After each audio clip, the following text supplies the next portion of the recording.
अस्सलाम वालेकुम, most welcome to my channel. मैं आपकी टीचर सादिया और आज हमारी आर्टिफिशियल इंटेलिजेंस की क्लास नंबर 11 है। आज हम पढ़ने जा रहे हैं डेप्थ फर्स्ट सर्च के बारे में। डेप्थ फर्स्ट सर्च सबसे पहले तो अनइन्फॉर्म्ड सर्च है और वो जिस डेटा स्ट्रक्चर को यूज़ करता है वो है स्टैक। स्टैक काम करता है लाइफो प्रिंसिपल पे। आप यहाँ पे इस डायग्राम में देख सकते हैं कि आप इस चीज़ को समझ लेंगे कि ये कोई सा भी बॉक्स है या कुछ भी है जिसका सिर्फ एक एंड ओपन है, ठीक है, यानी कि जिसका सिर्फ टॉप ऐसा है जहाँ से आप किसी भी चीज़ को इंसर्ट कर सकते हैं और रिमूव कर सकते हैं, जो कि बॉटम जो है वो बिल्कुल बंद है, ठीक है। तो इससे क्या होगा कि जब आप एलिमेंट्स को इंसर्ट करते जाएंगे तो वो एक दूसरे के ऊपर स्टैक होते जाएंगे।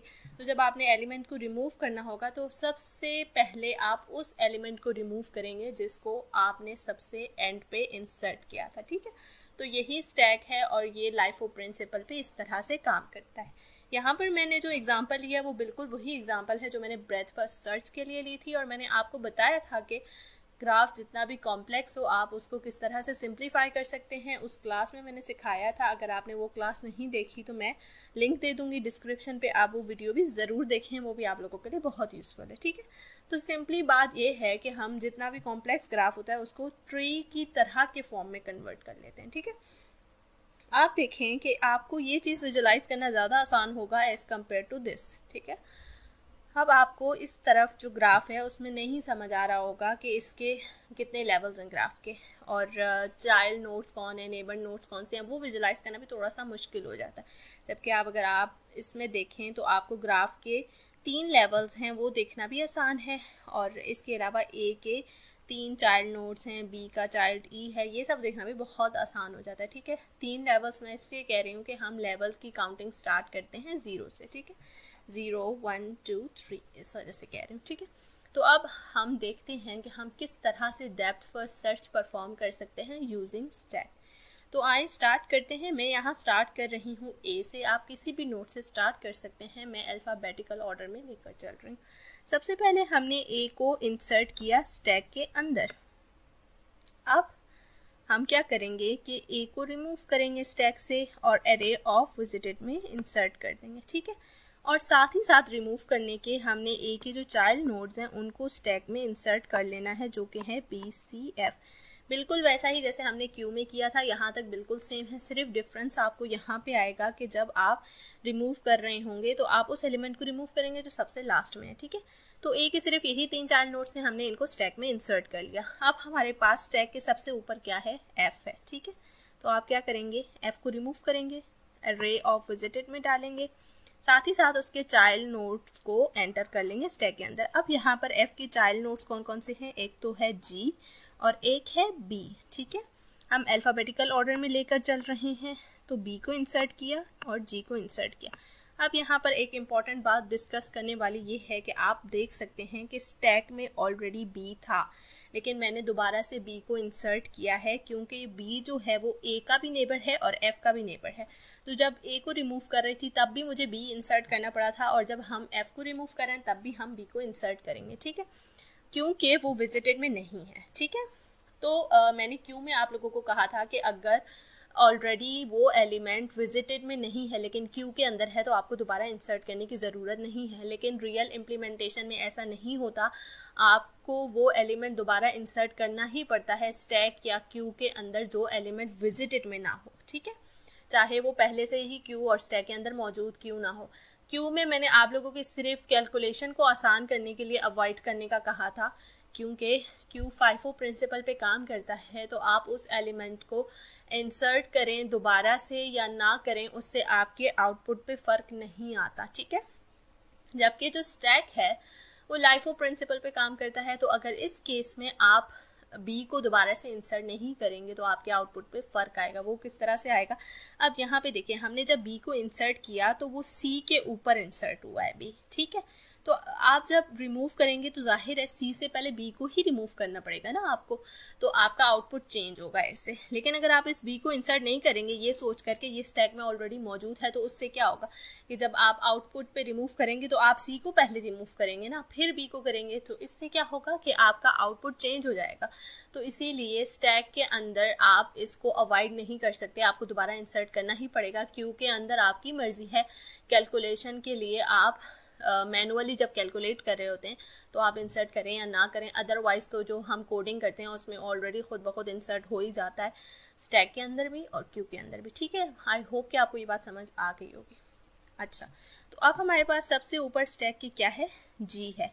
हम सिंपली उसको रिमूव करेंगे, array of visited में डालेंगे, और आपको याद होगा कि जी का कोई भी चाइल्ड नोड नहीं था। ठीक है, अब मैं बी को रिमूव करने लगी हूँ, array of visited में डाल रही हूँ, साथ ही साथ जो बी का चाइल्ड नोड है ई, उसको मैं स्टैक में इंसर्ट कर रही हूँ।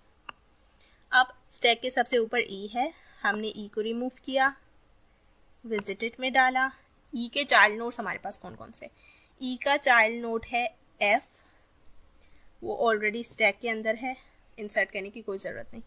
ई का दूसरा चाइल्ड नोड है जी, ऑलरेडी विजिटेड में है, no need to insert it again. And E का चाइल्ड नोड है हमारे पास एच, तो वो स्टैक में विजिटेड में नहीं है, तो उसको इसलिए हमने स्टैक में इंसर्ट कर लिया। अब एच को रिमूव किया हमने, array of visited में डाला, एच का चाइल्ड नोड है हमारे पास जी। ठीक है, तो हमारे पास जी ऑलरेडी विजिटेड में है, इसलिए इंसर्ट करने की ज़रूरत नहीं। अब स्टैक के सबसे ऊपर है हमारे पास सी, सी को रिमूव किया, array of visited में डाला, सी का चाइल्ड नोड है हमारे पास डी, डी को इंसर्ट किया हमने स्टैक के अंदर। अब डी सबसे ऊपर है, डी को रिमूव किया, विजिटेड में डाला। डी के चाइल्ड नोड्स हमारे पास कौन कौन से हैं, एक तो है ए जो कि ऑलरेडी विजिटेड में है, दूसरा चाइल्ड नोड है H which is already in visited nodes, so उसको भी नहीं ऐड करेंगे।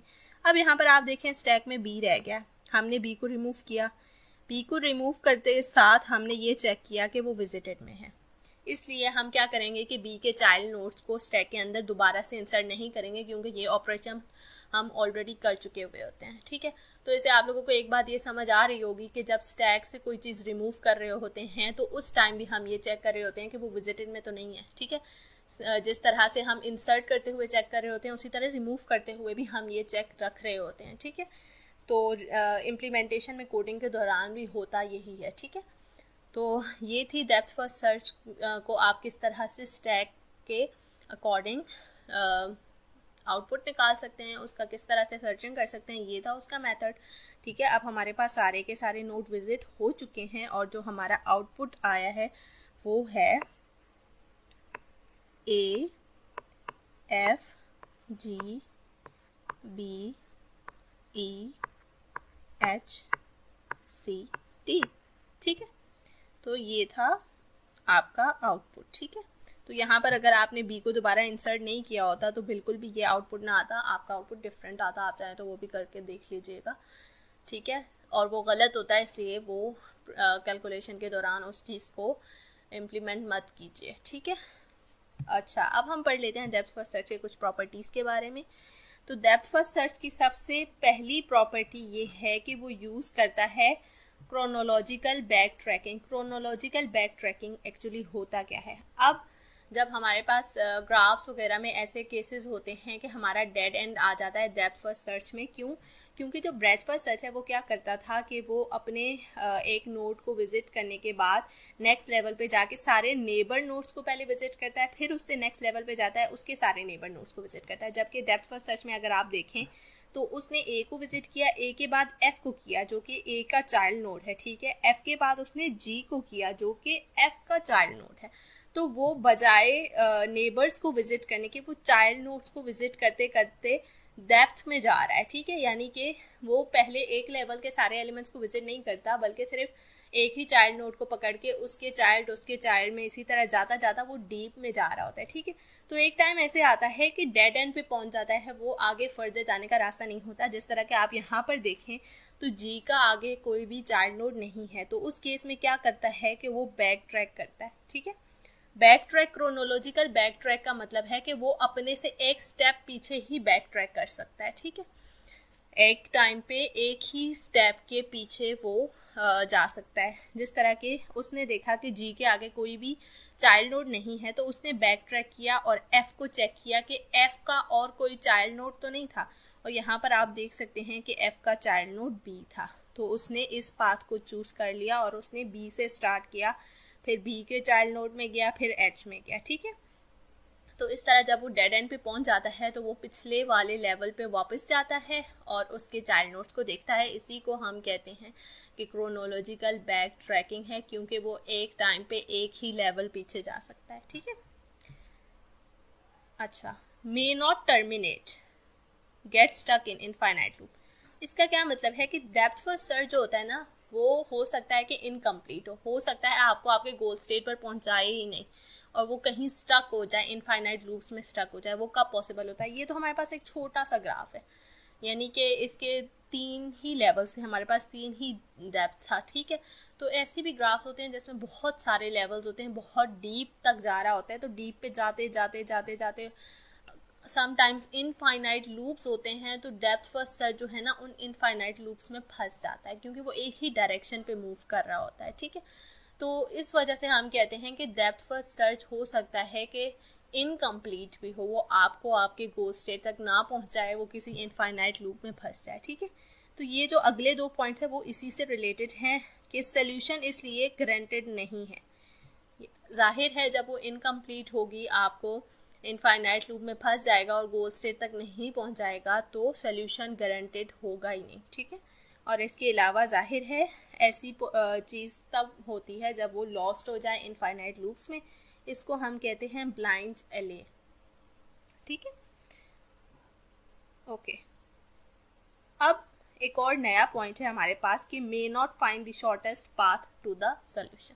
हो सकता है कि डेप्थ फर्स्ट सर्च आपको आपके गोल स्टेट तक पहुंचा दे और उस गोल स्टेट तक पहुंचाने के लिए आपको पाथ भी प्रोवाइड करे, लेकिन ये पॉसिबल नहीं है, ये ज़रूरी नहीं है कि वो पाथ जो है आपका हमेशा शॉर्टेस्ट पाथ ही हो। ये मैं नहीं कह रही कि डेप्थ फर्स्ट सर्च आपको शॉर्टेस्ट पाथ कभी भी नहीं देगा, ऐसा नहीं होता। हो सकता है समटाइम्स आपको शॉर्टेस्ट पाथ दे दे, लेकिन हमेशा ये ज़रूरी नहीं है कि वो आपको शॉर्टेस्ट पाथ दे। वाई? क्योंकि डेप्थ फर्स्ट सर्च एक ही डीप लेवल में, डीप में जा रहा होता है ना, लेवल में जा रहा है, नेक्स्ट लेवल में जा रहा है, नेक्स्ट लेवल में जा रहा है, तो वो एक ही डायरेक्शन को फॉलो कर रहा होता है। हो सकता है कि उसी एक डायरेक्शन के दौरान उसको हो सकता है उसका गोल स्टेट मिल जाए, तो वो वहीं स्टॉप कर देगा, वो फर्दर सर्चिंग नहीं करेगा। जब वो वहाँ स्टॉप कर देगा तो उससे क्या होगा कि ये जो बाकी के साइड पे लेवल्स थे ना, उसने तो उनको विजिट किया ही नहीं, उसने उनको एक्सप्लोर ही नहीं किया। तो हो सकता है कि शॉर्टेस्ट पाथ आपको कहीं और से होकर मिल रहा हो, लेकिन डेप्थ फर्स्ट सर्च को तो इस बारे में मालूम ही नहीं है। क्यों? क्योंकि उसने जैसे ही उसको गोल स्टेट मिला, उसने बिल्कुल भी अपनी सर्चिंग को ख़त्म कर दिया, ठीक है। इस वजह से हम कहते हैं कि जो डेप्थ फर्स्ट सर्च है वो आपको हो सकता है कि शॉर्टेस्ट पाथ ना दे, क्योंकि वो सारे नोट्स को एक्सप्लोर नहीं कर रहा होता, जबकि ब्रेथ फर्स्ट सर्च सब नोट्स को एक्सप्लोर करता है, इसलिए वो हमेशा शॉर्टेस्ट पाथ देगा आपको। अब इसकी टाइम कॉम्प्लेक्सिटी की बात करते हैं, तो बिल्कुल ब्रेथ फर्स्ट सर्च की तरह ये भी एक्सपोनेंशियली ग्रो करता है। इसकी टाइम कॉम्प्लेक्सिटी भी एक्सपोनेंशियल है, यानी कि ओ बी की पावर डी, ठीक है, where D is the depth and B is the branching factor. यहाँ पर इस ग्राफ की डेप्थ क्या थी? 3 है हमारे पास, और ब्रांचेस मतलब कितने चिल्ड्रन हैं एक नोड के, ठीक है।